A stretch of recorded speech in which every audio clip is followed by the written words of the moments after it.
spre tăcerea minții.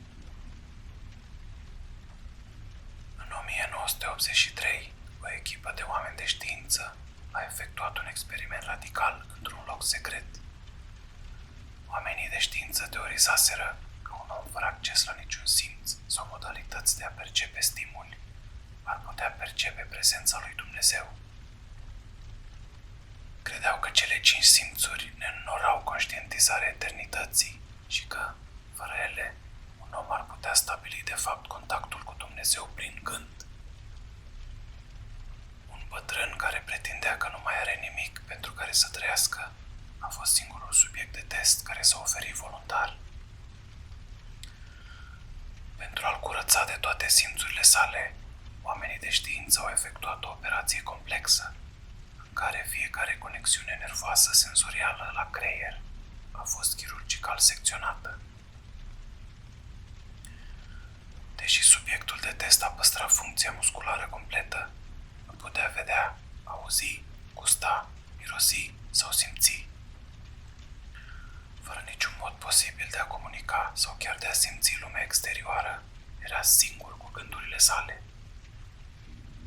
Oamenii de știință au fost intrigați, dar nu au fost convinși până când subiectul a început să numească rudele decedate ale cercetătorilor. El a repetat informații personale pe care numai soțiile și părinții lor decedați le-ar fi cunoscut. La acest punct, o proporție considerabilă de oameni de știință au părăsit studiul. După o săptămână de conversație cu decedații prin gândurile sale, subiectul a devenit tulburat, spunând că vocile erau copleșitoare. În fiecare moment treaz, conștiința sa era bombardată de sute de voci care refuzau să-l lase în pace. Își arunca frecvent corpul împotriva peretelui, încercând să provoace un răspuns la durere. A implorat cercetătorii pentru sedative, astfel încât să poată scăpa de voci prin somn. Această tactică a funcționat timp de 3 zile, până când a început să aibă coșmaruri severe. Subiectul a spus în repetate rânduri că poate vedea și auzi decedații în visele sale.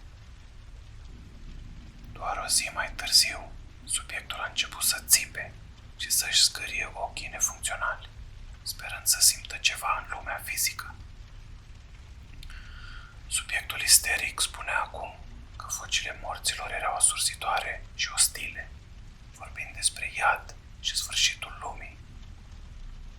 La un moment dat a strigat: "Niciun rai, nicio iertare", timp de 5 ore în continuu. El a cerut în mod continuu să fie ucis, dar cercetătorii erau convinși că era aproape de a stabili contactul cu Dumnezeu. După încă o zi, subiectul nu a mai putut forma propoziții coerente. Părând nebun, a început să muște bucăți de carne din brațul său. Oamenii de știință au intrat în grabă în camera de test și l-au imobilizat pe o masă, astfel încât să nu se poată sinucide.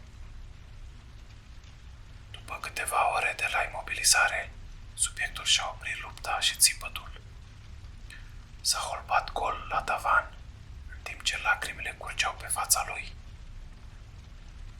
Timp de 2 săptămâni, subiectul a trebuit să fie rehidratat manual din cauza plânsului constant.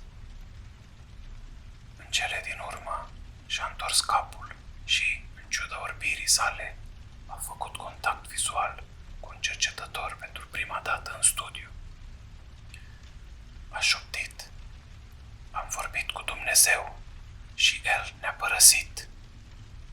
Și semnele sale vitale s-au oprit.